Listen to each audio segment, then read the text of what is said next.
কত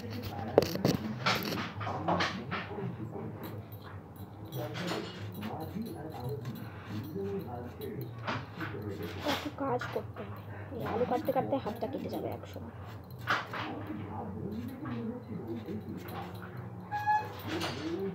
তরকারি করো, এই করো, সেই করো, ভালো লাগে না। সাত সকালে এখন এই করবো বসে বসে।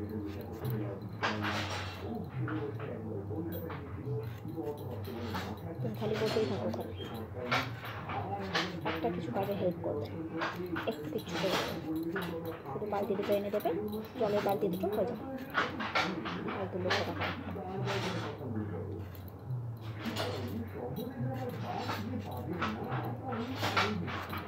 ওই যে ওই বাংলাদেশে একটা ঘটনা হয়েছে না, মরে গেছে হাজব্যান্ডটা, ওরকম ঘরে ঘরে অনেক আছে, অনেক। কত দেখবেন আপনারা, কত দেখবেন। বাংলাদেশে কেন, ইন্ডিয়ায় সব কিছু সরাসরি।